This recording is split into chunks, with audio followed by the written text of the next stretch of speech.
Assalamualaikum Bu Saripah. Waalaikumsalam Bu.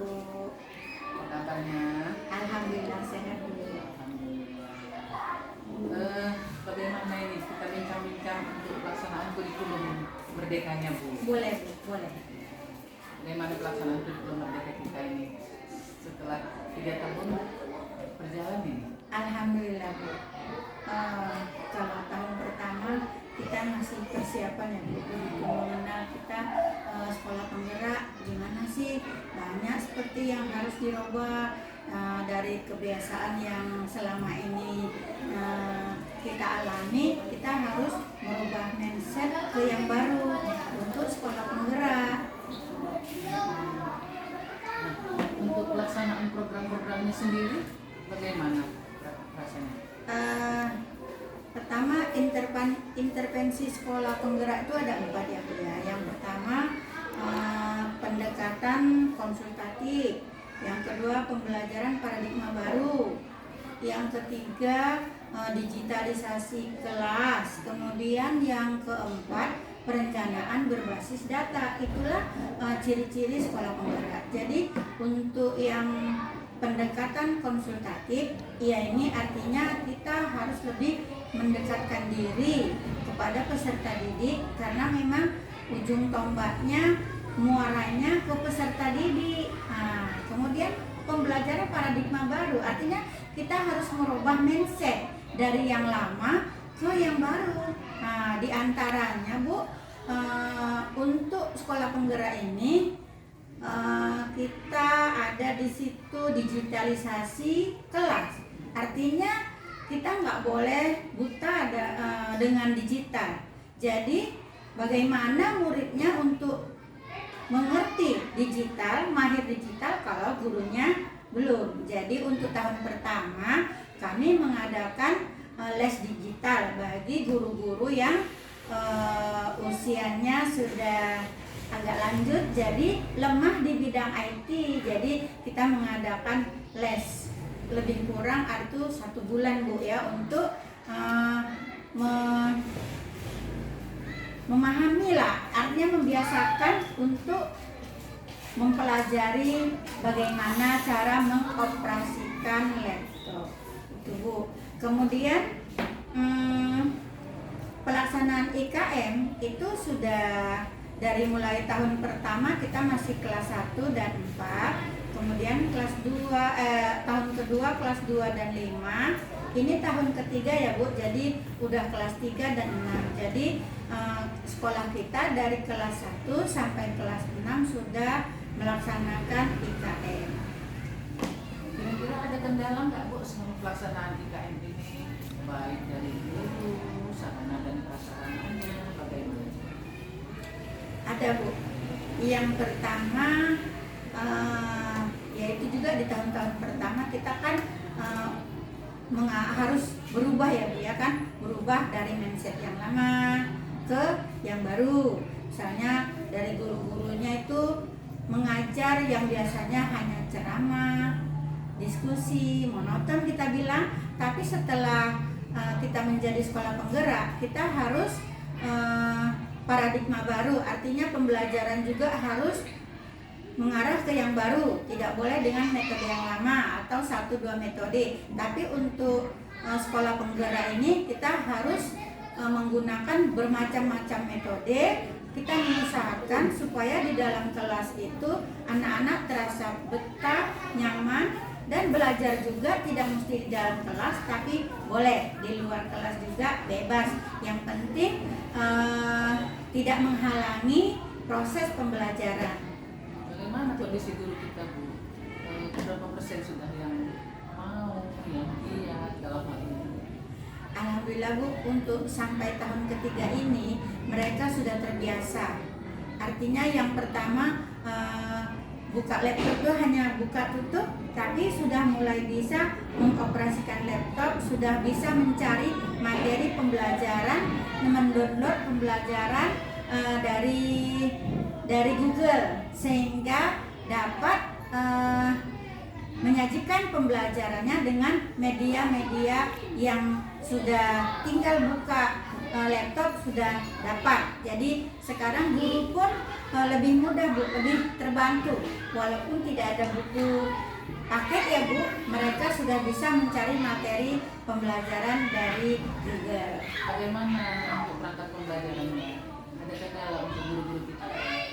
Perangkat pembelajaran karena ini sudah tahun ketiga, kita sudah nggak kesulitan Bu. Kalau di tahun pertama karena kita serba meraba ya Bu, kita hanya mencari contoh dari luar, kita baca-baca, kemudian kita mengambil inspirasi lah dari luar. Tapi alhamdulillah pada saat ini sudah tahun ketiga, guru-guru kita sudah perangkat pembelajarannya sudah kita bilang bisa 80% selesai.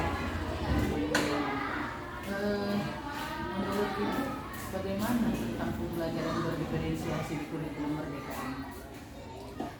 Ya, itu juga sudah kami terapkan Bu, pembelajaran berdiferensiasi. Karena di dalam sekolah penggerak ini kita guru-guru kita sering ikut lokakarya, diklat, seminar, ya, kemudian dipanggil untuk BIMTEK tentang pembelajaran berdiferensiasi, dan itu sudah mulai dilaksanakan. Ya udah tahun ketiga ini Bu sudah dilaksanakan. Yang pembelajarannya itu diawali dengan melakukan asesmen diagnostik ya Bu. Nah, jadi setelah dilakukan asesmen diagnostik, guru mengetahui seberapa tingkat kemampuan siswa, kematangan. Jadi dengan kita mengetahui data-datanya, sehingga guru itu mudah menyampaikan materi apa yang pas untuk peserta didik. Jadi tidak kesana kemari, tidak ngawur istilahnya. Sejauh ini ada nggak kendala-kendala dalam pelaksanaan pembelajaran berdiferensiasi ini kepada guru? Kalau saya lihat sih paling mereka nih bertanya nih, karena sekarang udah pakai pembelajaran berdiferensiasi, artinya kan kesiapan murid itu berbeda-beda. Nah, jadi yang agak membingungkan, apakah materi yang akan kita sajikan kepada murid itu berbeda juga, karena tingkat kesiapan mereka berbeda. Tapi itulah dengan berkolaborasi di waktu KKG bersama guru-guru senior, bersama kawan-kawan yang telah banyak mendapatkan informasi-informasi, sehingga pembelajaran berdiferensiasi itu sudah diterapkan di sekolah kita. Oke, baik. Untuk yang berbasis data ini kan sudah selesai kita melaksanakan ANDK dan Surinja ya Bu ya? Iya. Ya. Hasil rapor pendidikan kita menurut Ibu bagaimana? Asesmen sudah dilaksanakan Bu. Untuk tahun 2022 itu yang kurang sama kita, ini tahun 2022 dan 2023 yang mengalami penurunan itu di bidang numerasi Bu. Itu masih kuning. Jadi itulah yang perlu kita benahi agar kita bisa mengejar yang lainnya, mengadakan peningkatan gitu Bu.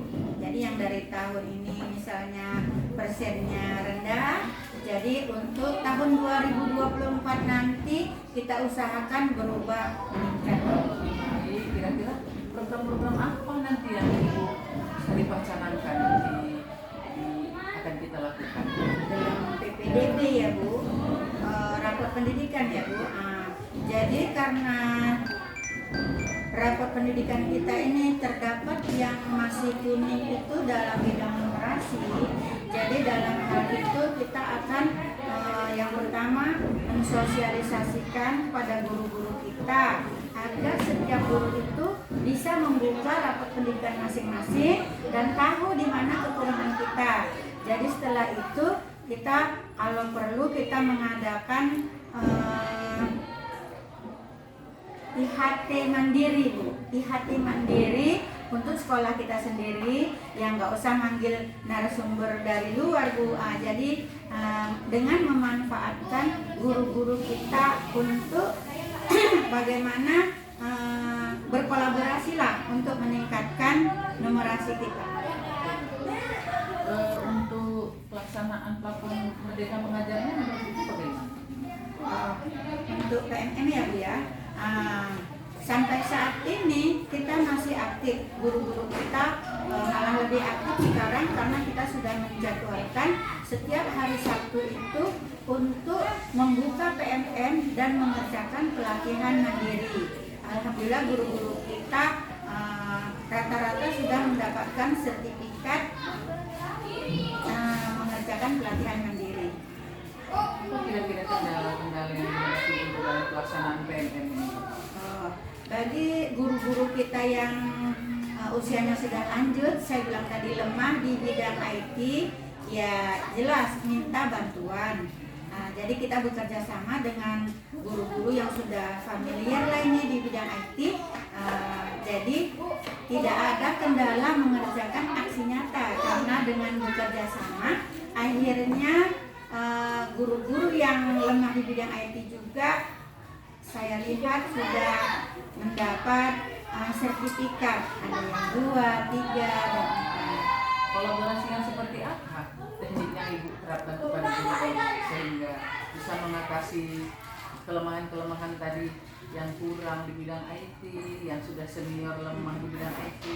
Kira-kira strategi apa yang dilakukan? Ya, strategi yang kita lakukan, yang kita anjurkan kepada guru-guru kita dan kita mengajak, kita harus selalu rendah hati ya Bu, rendah hati, tidak sombong, tingkatkanlah kerjasama.